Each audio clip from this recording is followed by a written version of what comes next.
Salam Bapak Ibu Saudara-saudari yang terkasih. Selamat datang di channel Pemulihan Hati.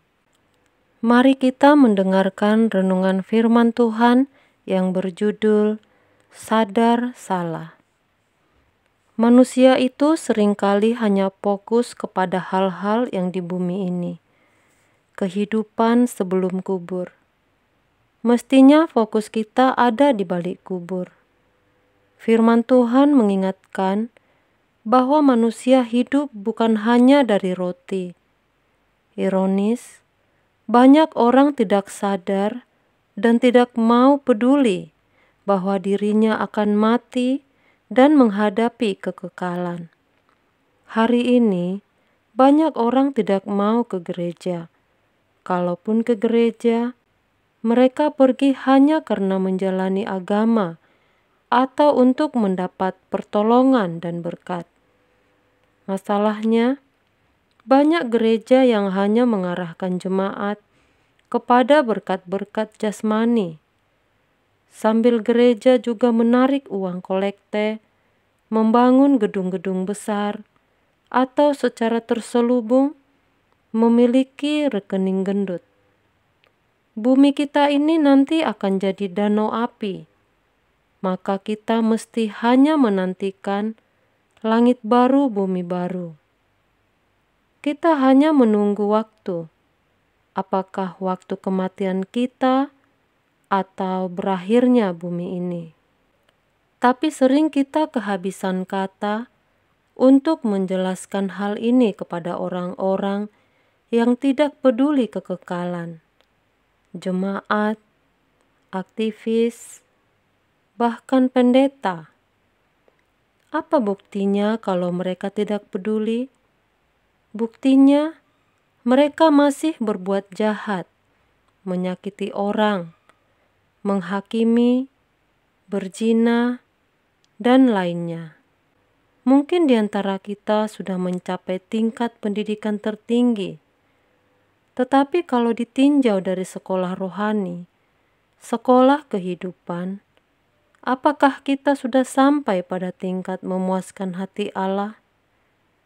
Jadi tidak ada artinya segala pendidikan dan kehormatan apabila hidup kita tidak mengekspresikan perasaan Allah.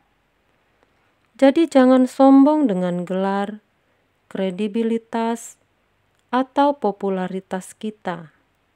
Sekarang waktunya kita perkarakan tingkat kerohanian kita terkait dengan mengekspresikan perasaan Allah.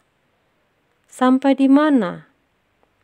Ayo, kita berjuang, berdoa, mendengarkan khotbah. Kita lakukan dengan tekun. Maka kita akan mendapat impartasi penularan dari sifat-sifat Allah. Kadang-kadang, orang makin tinggi stratumnya secara akademis, makin tidak berdoa. Tidak tahu mengapa jadi begitu. Dulu waktu masih di daerah, suka berdoa. Waktu masih jadi jemaat, rajin datang kebaktian, duduk, mencatat khotbah. Tapi setelah jadi teolog, dia tidak tekun lagi berdoa dan mencatat firman Tuhan. Setan itu bisa buat begitu.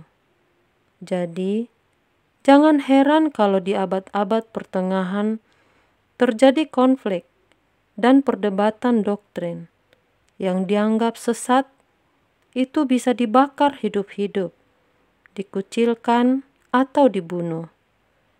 Maka kalau kita lihat di media sosial, mereka memang tidak membunuh secara fisik, tetapi dengan tega membunuh secara karakter.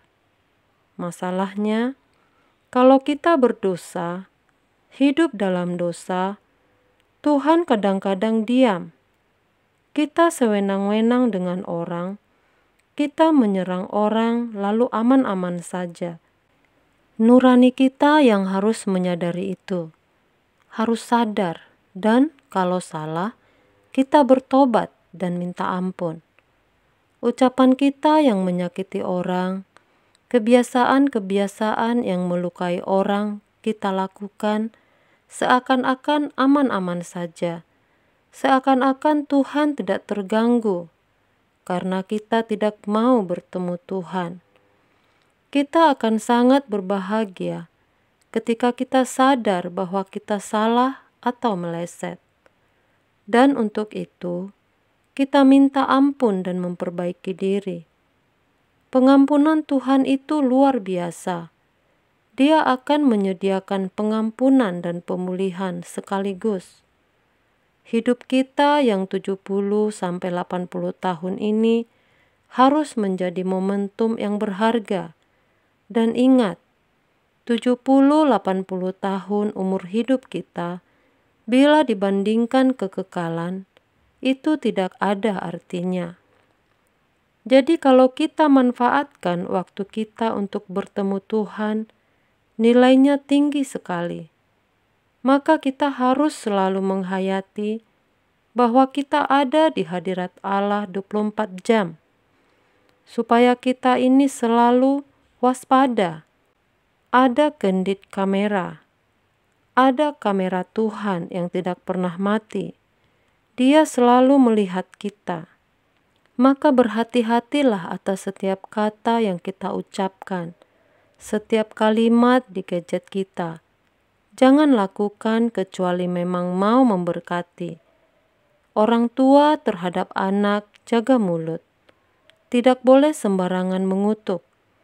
Kita lihat, hidup ini begitu ganas, bengis. Tapi kita mau serius belajar.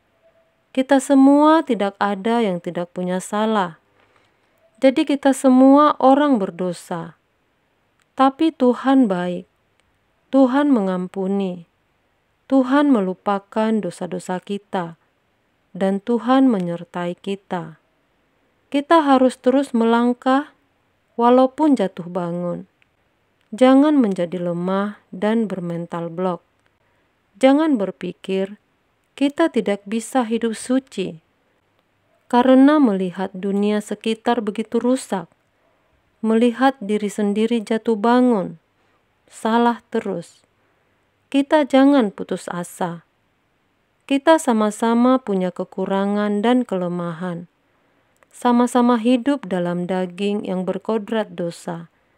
Tapi kita memutuskan untuk tidak menuruti keinginan daging. Tidak menuruti keinginan dosa.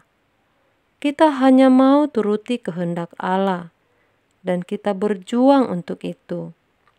Biar kiranya hati kita tertaruh di kerajaan surga, dan selalu ingat bahwa kita sedang ada dalam perjalanan menuju surga.